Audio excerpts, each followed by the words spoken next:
Over the past 2 years, critical care medicine has been challenged like never before.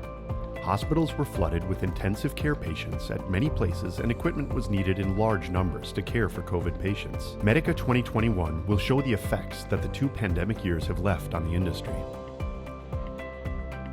The main issues of the medical suppliers during the corona pandemic situation have been the supply chains.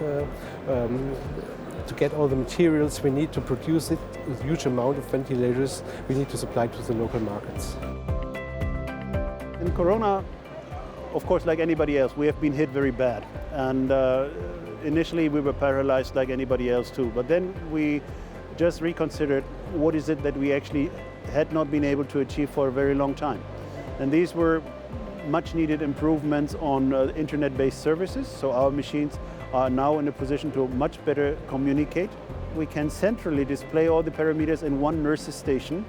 And as long as everything is normal, there is nothing needed. But the moment anything goes out of normal range, the nurse can then very selectively address that very patient and that very bed. The main development in ICU ventilation during the last years have been the automation. Yeah? The device will decide what parameters to set individually based on the patient's condition. The doctors will have less time to spend with the device, yeah? And the device now will start to decide by its own how to react on patient's conditions, and also communication, how data will be transferred from the ventilator to the hospital network and to mobile devices all around the hospital.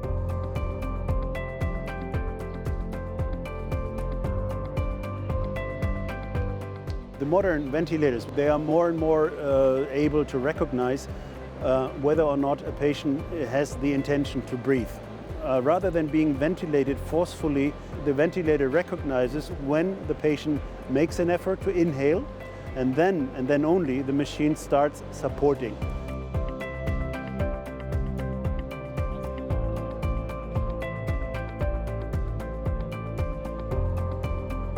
In transport ventilators, we are doing more connecting things between the transport ventilator itself with the ambulance equipment.